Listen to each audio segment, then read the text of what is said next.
Welcome to Don's Manufactory. I got to start off with a little maintenance today while we're chatting. Yes, I tore down the differential. Let me show you what happened there. I didn't have the gears set up properly. Let me show you what happened here.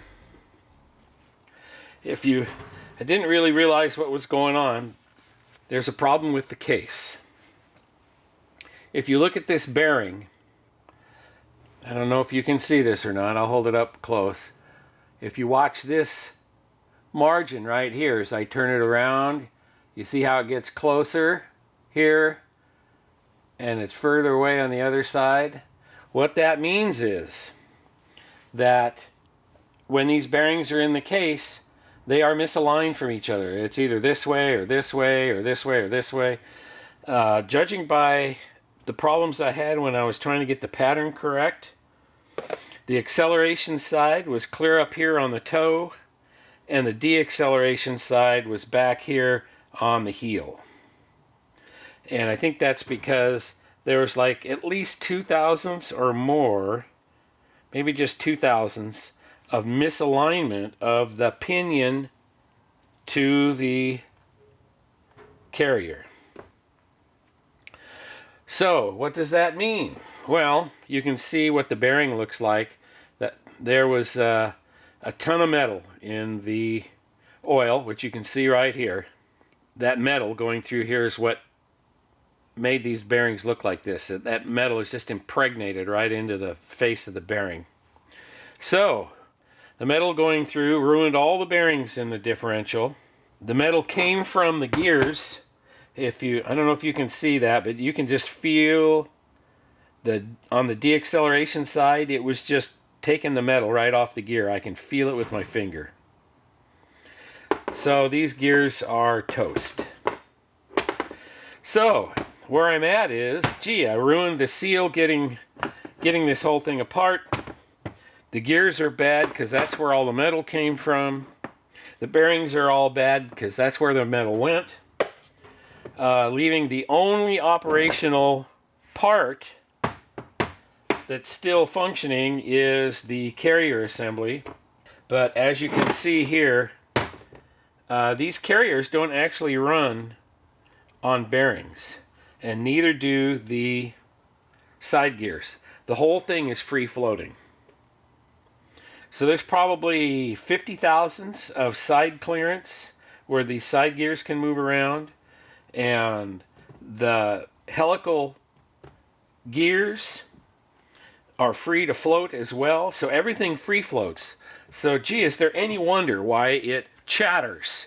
The only thing that keeps anything stable in this unit is right here in the middle of it, between the two side gears. They have two Belleville springs back to back like this. So it's putting tension on the side gears to the case, even though those side gears are free to move around. Under a load and going around a corner, because it's not a full floating axle, the axles are free to move just slightly in the differential housing. That applies pressure to the side gears, causing chattering and even locking up in my case. Mostly on a right-hand turn. It's worse on a right-hand turn than a left. But if the case is bad and the gears are bad and the bearings are bad and the seal is bad, I need a whole new unit. So I ordered one. Yeah, I'm kind of huffing and puffing here. This thing's heavy. Whoops, 7/16.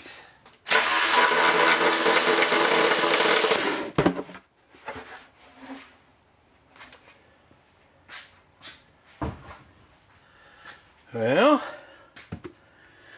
there it is. Extra ribs.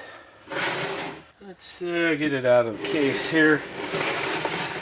Out of the plastic. See where we are. I can tell you right now, this thing is really tight. Let's see what that gear pattern looks like. Well, this one looks good front to back. Now what was feeling weird about this, look at how dirty this thing is. Look at this. It's filthy. A bunch of plastic from the shipping, I assume. Anyway, this doesn't look half bad, except that it's so dirty. This is a bit heavier duty than a stock Ford case. This case has a lot more metal in it, for one. It's heavier, that is for dang sure. But all of this is a lot heavier duty than the Ford, and it's got billet preload adjustments here for the bearings, retainers, bearing retainers. These are billet ones or steel ones or something. They look like they've been turned. The other ones, or the Ford ones, are stamped. So it feels kind of tight to me. So what that means is I'm going to have to do a extended break-in for this. And they even center punched them so you know which side they came off of if you ever tear it apart again. Cap screws instead of bolts. This is a little weird. I don't think I've ever seen washers on ring gear bolts, especially hanging out. In fact, that's the way they look, like they're just soft washers. I don't know. Well, they built it, so they got to stand behind it. Let's get this back up on here. Wow, look at this. I don't know what to make of this. Looking at the oil that has been running out of this gear case, look at it. It's got metal in it. Look at that. Okay, that means there's metal in the oil of this Speedway differential. So, holy crap. You can see it, you know, you can see there's metal on it. So that means there's metal through this whole thing. Shavings from machining. So it didn't get cleaned properly. Oh my God. I'm going to have to clean this whole thing and try to keep the metal out of those bearings and get it all flushed out. Because that's just, oh my God, that is just unacceptable. Look at all the metal in the gears right there. See that? I mean, maybe it was clean when they were setting it up and then it gets dirty after that. I don't know. I don't like it. I tell you, trying to get good work. I'm definitely going to have to... I'm going to take just a regular picture of that too, because I'm going to send it to Speedway. This is a 1310 yoke, and I have 1330 on mine, so I'm going to have to take this yoke off and put my yoke on it. But the upside is they tell me that they use a solid spacer for the bearings to set the preload on the bearings. So put the other yoke on, torque this bolt back to 160 foot-pounds, and I should be good. It shouldn't change anything. Okay, that's all I can tell you about it so far.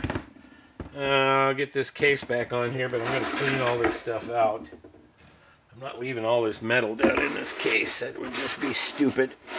I can't have. You know, it's already got enough metal in it.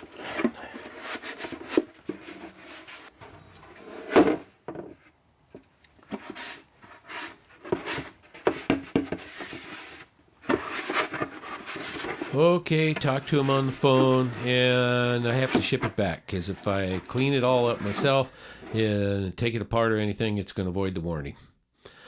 So I guess that puts an end to this video, and I want to thank you for watching Don's Manufactory, and I will catch you later.